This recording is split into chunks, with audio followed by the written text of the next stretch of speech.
Tony's his imaginary friend. Tony is a little boy that lives in my mouth. As a parent, hearing my kid utter those words would freak the shit out of me. I'd automatically think it was a blocking metaphor for something he didn't want to openly talk about. Yet, there was Olive Oil and all her self-serving glory, not even considering what bullshit was going through her kid's head. So who was Tony?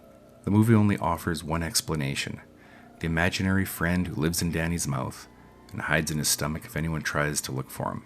He manifests himself as a talking index finger, offering opinions to Wendy when asked about his desire to live in the hotel, showing Danny a waterfall of blood gushing from an elevator, and reassuring him with words of easement after encountering ghost twins, so on and so forth. It's worth noting that Danny speaks of Tony with every person he comes in contact with in the movie. His mother, the doctor, Halloran. Hell, he probably even told Susie when she was walking him back to his parents. Everyone except his father. Now, why is that? His arrival seems to have coincided on the heels of both his nursery school career and his father trying to rip his arm off in a drunken rage. To the lay person, it would seem that Danny was suffering from an undiagnosed intellectual disability, and as such didn't have the inner resources to deal with the horrible injury his drunken reprobate of a father had visited upon him. All he could do was ventriloquist for his index finger. As it wagged out the inner thoughts, Danny was too scared to say himself. Danny doesn't reference Tony to his father out of fear for another beating. His father doesn't reference him to Danny. In the book version and subsequent made-for-TV remake, it's revealed that Tony is Danny from the future, subconsciously acting as a protector to his younger counterpart. But Kubrick and I knew different. The real Tony is Jack himself.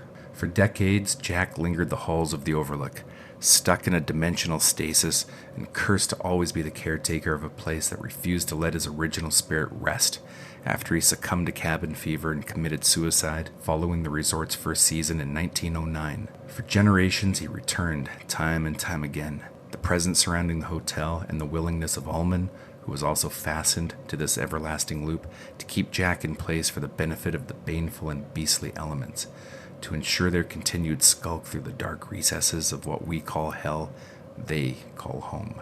This loop is instantly threatened when Jack's newest incarnation produces a child with a religiously bestowed talent for seeing the future, coupled with a thought transference ability that bordered on the unreal.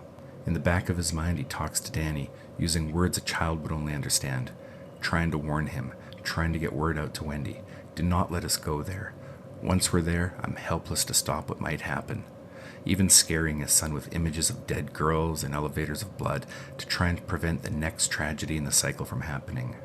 Kubrick could not allow for the cycle to be broken either, not by Jack telepathically warning his son in the form of an imaginary friend, and certainly not by a wife who was too weak to stop it anyways, had she recognized the warning signs. And weak the Kubrick version of Wendy was. Sure, she managed to get in a lucky swing with that baseball bat, and Jack sticking his hand through the bathroom door to unlatch it after he chopped most of it down was just careless on his part. But truth is, casting a stronger female lead, similar to the one in the book, just would not have lent itself to Kubrick's version and would have caused a crisis of confidence with the character that Kubrick had in mind for Nicholson's role. Could you imagine if they had cast someone like Ellen Burstyn in the role of Wendy?